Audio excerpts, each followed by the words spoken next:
Hello, Mermaid.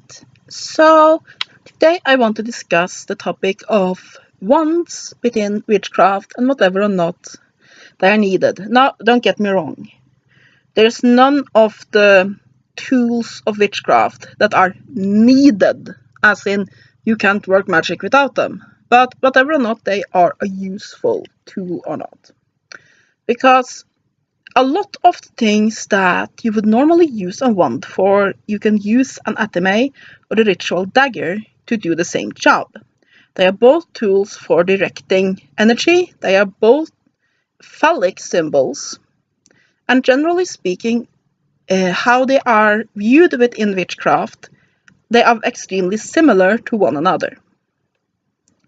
Now, within classical Wicca, the wand represents fire, and the Athame represents air. And as generally speaking, fire is seen as a lower element than air. When it comes to basically, air is seen as the father and fire as the son. So of course, none of them are really a lower or higher, as in they are both just as important. But generally speaking, therefore, you can easily interchange the Athame for basically any time you will use a wand. So, yes. First, let's just get this out of the way, the whole idea between, and I might do a video about this as well, the ritual dagger or Athame versus a sword, because a lot of people uses the sword as being representative of fire, while the wand, while the Athame is representative of air. And others say that swords are representatives of air. Within the tarot, of course, swords are air. But since Wicca has taken a lot from ritual magic, you have the whole concept of the Archangel Michael that runs around with his flaming sword, so there you have the fire concept coming into it. But yes. But that's a topic for another discussion. Here we're discussing basically a dagger versus a wand. Now I have to say that personally, I tend to use a ritual dagger for most things. There are very few times in ritual that I reach for a wand. I mostly have a wand upon the altar to represent fire, and you can of course use any other tool to represent an element. For example, a piece of lava rock would be a good representative of fire, or a candle, anything that burns, or we even have the typical colors. So for example, something that's brightly yellow, orange, or red can be used as a symbol of fire. But that's how I mostly use it, as basically the symbolic value. I do think, however, that while it's not a tool I use a lot, there are some different energetic frequencies, if you will, between an Athame and a wand. To me, if I, for example, want to do a spell that is softer, that has a less of a boom in your face, basically, if I want to do a healing ritual, I might reach for a wand, because the Athame cuts. I'm not thinking about cutting just so people don't become hysterical. I'm not thinking about cutting people, but I'm thinking about Athame is it cuts, and it's also very logical. Air is the element of the mind, while, for example, a wand has a tendency to be softer. It very often is something I would more reach for a healing spell. Also, to me, a wand is more phallic than a knife. Now, don't get me wrong, anything that's longer than it's wide can be a symbol of a penis. This hair stick can be a symbol of a penis. This pair of tweezers can be a symbol of a penis. Anything can be a symbol of a penis. But that being said, a wand to me is more, and that might just be in my head, I have more of a feeling that this is basically a representation of the god's manhood than a knife is. Because it doesn't cut, but it is more about passion. And you see that, for example, if you look into the tarot, swords are very much about the intellectual, getting things through, while wands are about passion, new endeavors, basically the oomph and the pep. And that to me, it's much more about the passion. It's much more phallic than Athame, which is much more about basically the intellectual and cutting through obstacles. So I believe that while you can definitely use an Athame in everything that you would use a wand for, I do believe that having a wand can be beneficial, because there are things where I feel that a wand is a better symbolic representation and will fit better.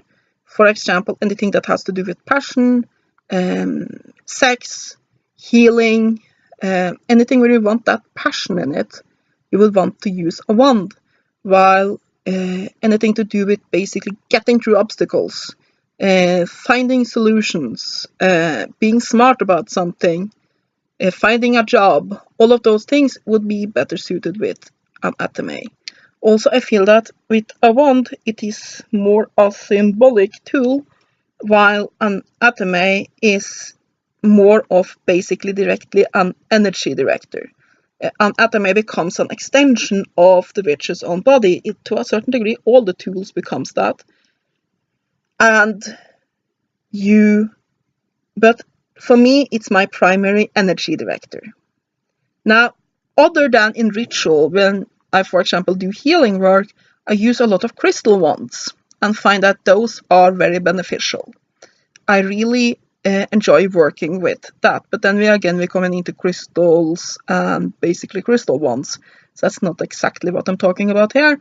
However, at my mother's place, I have a crystal wand that I'm planning on bringing with me when I'm going down to see her now. Because I have a little altar at her place, and it will probably be both there for healing and be the wand I primarily use there, because I haven't had a wand there. So yeah. But do you need a wand? No. And there are traditions of witchcraft that do not use wands. For example,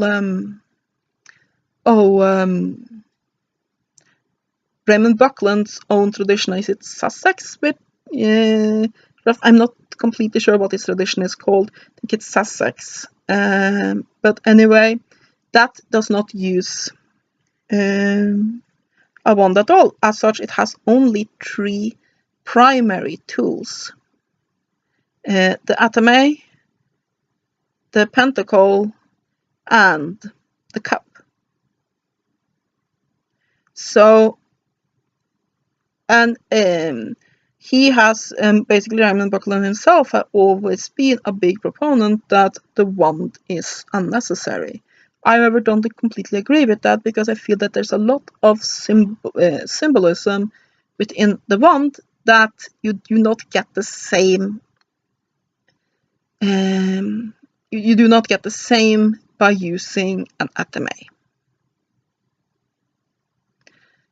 So, I mean, both the wand and the Athame are energy directing tools. They are there primarily to be ways of directing energy. And I would definitely say that an Athame is the more important of the two, within modern witchcraft. But I don't see a big reason not to have both. Because, I mean, I don't use the altar tile or pentacle a lot within ritual. Sometimes I use it to place things that I want to bless on them, but mostly it is there for symbolism. It is there to represent Earth, it is there as a symbolic tool. It is generally the cup and the Athame that I use the most of the four, basically quarter tools. But of course there's people that use it more, but for me that's how it works. But that doesn't mean I don't want to have it, or I think there's anything negative in having it, because I do use it sometimes. And when it comes to having a wand, that is probably the cheapest tool you can get. Excuse me, my cat is being somewhat naughty. Maud, what are you doing?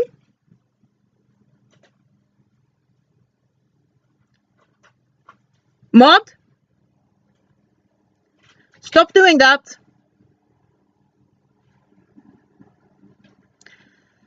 Excuse me if you hear some scratching. Apparently, I guess a little bit of chips or something like that has ended up under some of my husband's computer. He basically has some empty basically boxes there's been computer things in, and she's trying to get under those. Anyway, moving on. So I mean, wand is probably the cheapest tool you could ever imagine getting, because all you need to do is go out into nature and find a stick. You can, of course, use money and get something very pretty and so on and so forth, but a stick from the woods, or you can just buy a dowel, basically a length of round wood, and just cut it into an appropriate piece and sand it. That will not cost you many dollars. You can paint it and so you basically can get from, you basically buy general dowel in about as long as a broomstick length. You can probably get 3, perhaps 4 wands out of that. You can have one for different kinds of ritual work, with painting them differently, and it will cost you, I don't know, $5 or something like that. So it's not exactly an expensive tool to have. Or if you don't want to use that, you just have a pencil. Any stick is a wand. So I don't really agree with those that say, no, you shouldn't have a wand. I agree that it's not essential. I like to have it because I like to have those quarters represented by the quarterly tools, as in an Athame, a pentacle, a cup, and a wand. I like the symbolic representation of that. But definitely, a wand within typical Wicca is one of the less used tools, but it's also one of the cheapest tools to get, so I don't see there's any big reason not to have one. And I do believe, like I said, it has its uses. And there are uses where it would be more beneficial to use a wand than to use an Athame, but of course here we're coming into personal preference, because really the most strong magic is the one that fit you the best. So if I like to use wands if I'm doing magic to basically get somebody's business up and running, and I feel that what I need here is to have the strength and oomph and passion of fire, rather than the logic and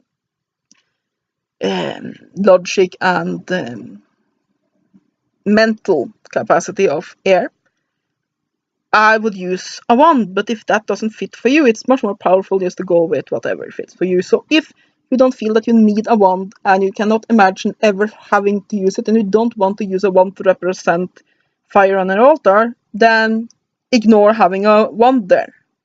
If, however, you can foresee that you would anyway want to have a wand, just get a cheap one in some way. If nothing else, go into you have a lot of back to school shopping things now. Go in there, find a pencil that you like. That won't cost you many cents. use that as you want, be done with it, and you have one if you need it. So yeah, that are my 2 cents on that debate. I hope you have enjoyed this video. Have a great day and blessed be.